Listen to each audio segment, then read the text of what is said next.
नमस्कार छात्रों, आप सभी का आपके अपने चैनल आदर्श संस्कृत पाठशाला पर स्वागत है। आज मैं आप लोगों के लिए हिंदी व्याकरण का एक चैप्टर शब्द और उसके प्रकार को लेकर उपस्थित हूँ। आज हम लोग देखेंगे बनावट या रचना के आधार पर शब्द के कौन कौन से भेद होते हैं। तो यहाँ पर जैसा कि आप लोग देख सकते हैं कि यहाँ पर बनावट या रचना के आधार पर शब्द के भेद दिए गए हैं। बनावट या रचना के आधार पर शब्द के 3 भेद हैं हिंदी व्याकरण में। पहला रूढ़ शब्द, दूसरा यौगिक शब्द और तीसरा योग रूढ़ शब्द। तो रूढ़ शब्द किसको कहा जाता है? तो ऐसा शब्द जिसका खंड किए जाने पर कोई अर्थ ना निकले, अर्थात जिसको खंड कर देने के बाद अर्थहीन हो जाता है, उसका खंड जो है अर्थहीन होता है, उसका कोई अर्थ नहीं निकलता है, तो ऐसे शब्द को रूढ़ शब्द कहा जाता है। जैसे यहाँ पर उदाहरण के लिए देख सकते हैं, राज है, कन्या है और भी बहुत सारे शब्द हो सकते हैं। जैसे राज को अगर हम खंडित करेंगे तो रा प्लस जो, तो इसका भी कोई अर्थ नहीं है, इसका भी कोई अर्थ नहीं है स्वतंत्र। इसी तरह से क प्लस न्या, तो इसका भी कोई अर्थ नहीं है, अर्थात ये दोनों क्या है, खंड कर देने के बाद इसका कोई अर्थ नहीं निकलता है खंड का। इसलिए ऐसे शब्द को जिसको खंड किए जाने पर उसका कोई अर्थ ना निकले, ऐसे शब्द को रूढ़ शब्द कहा जाता है।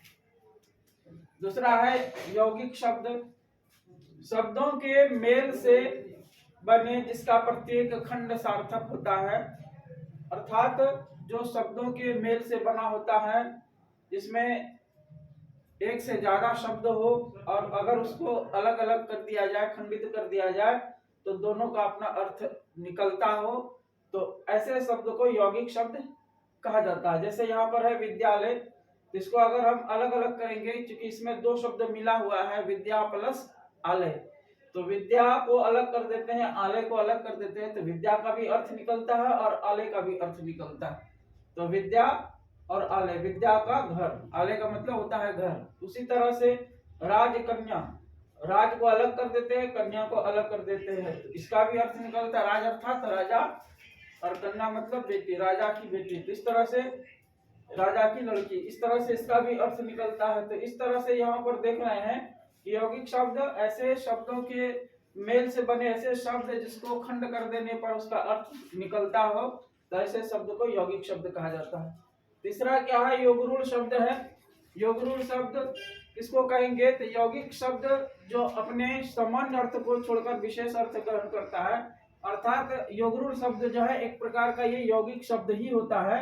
और इसका इसमें और इसमें अंतर क्या होता है कि योगरूढ़ शब्द में यौगिक शब्द जो होता है, ये यौगिक शब्द जो होता है वो सामान्य अर्थ को छोड़ करके विशेष अर्थ को ग्रहण करता है, ये अपने शाब्दिक अर्थ को छोड़ करके कोई विशेष अर्थ को लेता है, तो ऐसे शब्द को योगरूढ़ शब्द कहा जाता है।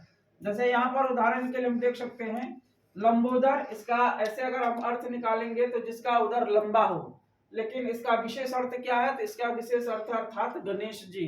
तो इसका मतलब हुआ कि ये विशेष अर्थ देने वाला शब्द है।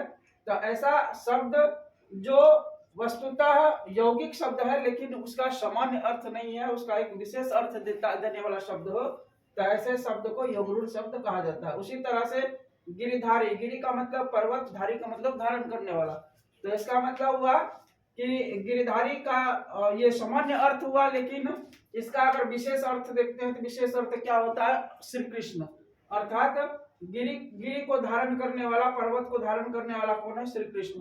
तो इस तरह से यहाँ पर इसका एक विशेष अर्थ निकल रहा है। तो ऐसे विशेष अर्थ देने वाले शब्द को, यौगिक शब्द को योगरूढ़ शब्द कहा जाता है।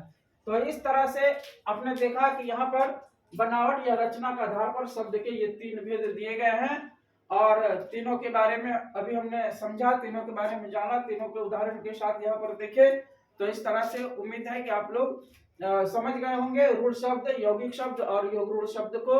तो आज के वीडियो में इतना ही, फिर अगले वीडियो में हम आपके लिए कुछ और व्याकरण से संबंधित कुछ और चीज लेकर के आएंगे।